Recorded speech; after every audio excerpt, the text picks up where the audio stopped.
ijazah saya, Pak. Saya lulusan berprestasi, Pak. Pak! Pak! Aksi teatrikal mewarnai aksi unjuk rasa mahasiswa di depan kantor DPRD Sumatera Selatan di Jalan POM 9, Palembang.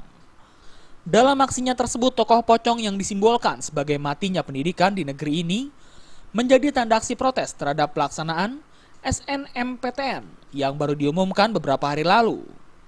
Menurut koordinator aksi, Agus Srimudin, menjadi sebuah ironi ketika banyak siswa berprestasi bahkan menjadi juara umum tidak bisa mengenyam perguruan tinggi negeri hanya karena sekolah asalnya bukan sekolah favorit alias tak bernama. Agus mengatakan sistem rekrutmen yang tidak transparan membuat tanda tanya besar dalam seleksi SNMPTN.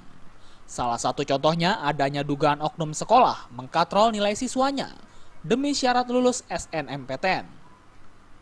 Untuk itu dirinya dan semua mahasiswa yang melakukan aksi demo pada hari ini meminta agar SNMPTN segera dihapuskan.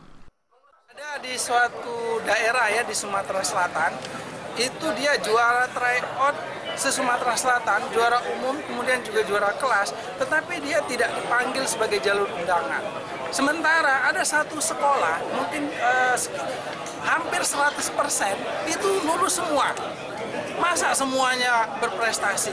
Sementara sekolah yang lain tadi tidak. Nah ini berarti tidak fair, ini jalur undangan. Nah mestinya itu diseleksi lagi secara, makanya kita minta ini dihapuskan saja.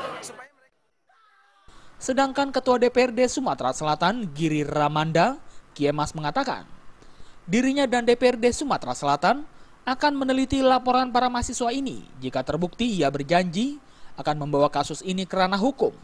Mungkin terkait adanya tuduhan dari kawan-kawan bahwa ada mekanisme yang tidak baik, mekanisme yang kurang ini, yang mungkin ini yang harus kita perbaiki dan evaluasi. Dan tentunya nanti kalau di DPRD Komisi Sumatera Selatan kami akan minta Komisi 5 agar menindaklanjuti dan mempelajari lebih dalam apakah memang terjadi hal-hal yang tidak baik di dalam proses ini sehingga mengakibatkan diskriminasi yang terlalu berlebihan antara sekolah yang. Dari Palembang, Sumatera Selatan, Yolanda dan Ardian Syah Nugraha melaporkan.